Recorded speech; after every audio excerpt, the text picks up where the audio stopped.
Kebohongan Supriyani atau Kades Rokiman kini diusut Propam Polda Sultra. Kasus dugaan penganiayaan murid SD anak polisi oleh guru Supriyani semakin rumit.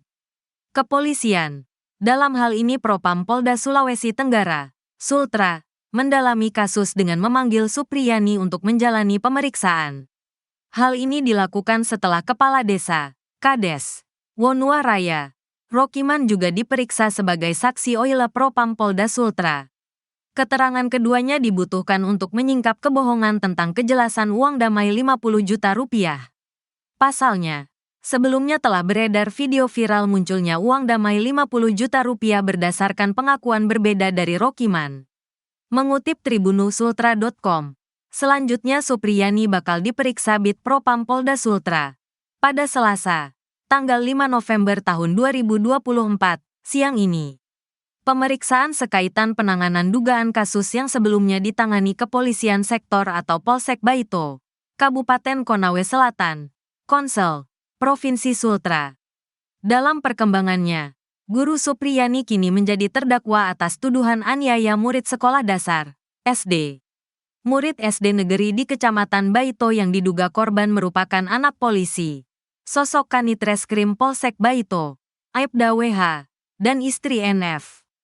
Berdasarkan informasi di himpun tribunusultra.com, Guru Supriyani dipanggil Propam sekaitan proses penyelidikan dan penyidikan kasusnya di kepolisian. Selain itu, sekaitan dugaan permintaan uang damai 50 juta rupiah dalam proses mediasi dan penanganan kasus tersebut. Pemeriksaan Guru Supriyani berlangsung di Gedung Bid Propam Polda Sultra, Kelurahan Mokoau, Kecamatan Kambu, Kota Kendari. Kuasa hukum Supriyani, Andri Darmawan, mengatakan kliennya rencananya dimintai keterangan penyidik Propam Selasa siang. Ia pemeriksaan hari ini jam 2, kata Andri saat dikonfirmasi tribunusultra.com. Pemeriksaan Guru Supriyani untuk mendalami keterangan beberapa saksi lain soal kabar permintaan uang damai 50 juta rupiah. Iya soal itu, jelas kuasa hukum dari Lembaga Bantuan Hukum Himpunan Advokat Muda Indonesia atau LBH HAMI Sultra tersebut. Saat ini, tribunusultra.com masih menunggu proses pemeriksaan sang guru honorer tersebut di markas Polda Sultra. Kasusnya sampai ke Kapolri. Aibda Wibowo mendadak minta damai. Aibda Wibowo Hashim dan FN selaku orang tua murid alias korban yang laporkan Guru Supriyani kini mendadak minta damai. Diketahui imbas perkara Supriyani ini banyak guru takut menegur murid lantaran khawatir mendapat tuduhan yang tak mendasar. Sehingga bernasib sama seperti Guru Supriyani. Kasus Guru Supriyani tersebut menjadi perhatian publik luas hingga Komisi 3 DPR RI berencana memanggil Kapolri Jenderal Listio Sigit Prabowo. Bahkan Komisi 3 DPR RI memanggil Kapolri guna mendiskusikan kasus dugaan penganiayaan yang menyandung guru honorer bernama Supriyani di Kabupaten Konawe Selatan, Konsel, Sulawesi Tenggara, Sultra. Setelah dugaan kasus penganiayaan tersebut terus bergulir dan berimbas panjang, kini Aibda WH bersama sang istri seolah merasa takut akan berjalannya kasus. Padahal Aibda WH dan FN bersikeras sejak awal untuk memperkarakan kasus Guru Supriyani ini ke jalur hukum. FN mengaku tak terima jika sang anak dipukul Guru Supriyani, gegara tak menulis saat diberi tugas. Bahkan, beberapa kali Guru Supriyani datang ke pihak Aibda WH untuk meminta maaf. Namun sang polisi ini tetap pada pendiriannya untuk memperkarakan Guru Supriyani. Lantas, apa yang membuat pihak WH kini ngotot meminta damai? Akhirnya daripada semakin melebar lagi, lebih baik melakukan mediasi. Dan itu juga mendapat bujukan dari pihak Kapolres dan Kejari. Hal ini juga diketahui tokoh agama, kata Laude dikutip dari wawancara khusus dengan Tribun Sultra pada Sabtu, tanggal 2 November tahun 2024. Karena itu, lanjut Laude, pihak korban menyerahkan permasalahan ini kepada orang-orang yang dipercaya, daripada masalahnya menjadi kemana-mana. Mereka akhirnya terima saja, namun, catatan dalam mediasi itu kan permohonan maaf dan mengakui kesalahan. Sebenarnya yang dikejar dari keluarga korban hanya satu, yakni Ibu Supriyani mengakui kesalahannya, katanya. Lalu, kenapa saat Guru Supriyani meminta maaf sebelum ditetapkan tersangka, tapi pihak keluarga menolak? Dikatakan Laude, suasana kebatinannya berbeda.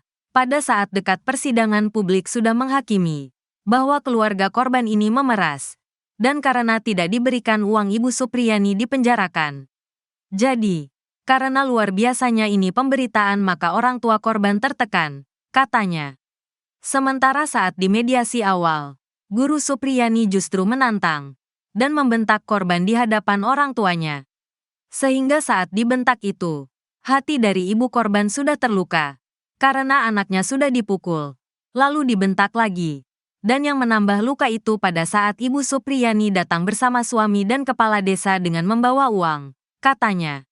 Jadi, lanjut Laude, itu juga mengklarifikasi semuanya. Di mana jika orang tua korban menginginkan uang, sejak awal uang tersebut sudah diambil. Akhirnya suasana kebatinan ini berbeda, karena di awal merasa dimainkan. Sedangkan di akhir keluarga korban ini terhakimi oleh framing yang dilakukan oknum-oknum tertentu, katanya. Laude mengaku ketakutan pihak keluarga korban ini menjadi masalah karena kasusnya kemana-mana. Karena itu, pihak korban mau mediasi dengan catatan Ibu Supriyani mengakui kesalahannya dan meminta maaf. Jadi poinnya tetap ada pengakuan kesalahan dari Ibu Supriyani, tegasnya. Namun, Laude menilai saat ini Supriyani sudah di atas angin dan merasa kuat. Maka dari pihak korban tetap teguh juga untuk melanjutkan. Kami ingin membuktikan apa yang sebenar-benarnya terjadi bahwa memang terjadi pemukulan. Kita menyelesaikan masalah ini dengan cara-cara yang mulia. Sehingga kita juga berharap dalam keadilan ini dari terdakwa ada keinsafan, tidak lagi melakukan perbuatan. Jadi, itu saja sebenarnya yang ingin dikejar, tujuannya mulia kok. Namun, masalahnya Ibu Supriyani ini tidak mau mengakui lagi, katanya. Apa yang membuat yakin kuasa hukum dan pihak keluarga korban bahwa Ibu Supriyani ini bersalah? Menurut Laude, alat-alat bukti yang dihadirkan jaksa penuntut umum di sidang memiliki kekuatan dan saling mendukung satu sama lain atau relevan, termasuk keterangan-keterangan saksi anak. Saya kira jika tidak ada kejadian, penyidik juga tidak mungkin menaikkan kasus ini sebagai penyidikan, penetapan tersangka hingga penuntutan oleh jaksa. Alat-alat bukti ini saya kira sudah teruji di pengadilan, baik itu luka maupun kejadian, dan itu kita yakini. Bahkan kalau kita melihat dari sikap Ibu Supriyani sendiri dia mengaku, tegasnya. Laude juga membantah saat mediasi awal Guru Supriyani mengaku karena tertekan. Kita harus bisa membedakan bagaimana orang menangis itu karena tertekan, dengan menangis karena bersalah. Kalau menangis tertekan pasti menangisnya sambil terduduk, karena lagi memendam sesuatu. Sedangkan menangisnya Ibu Supriyani itu memeluk ibu korban, sambil meminta maaf. Tukasnya.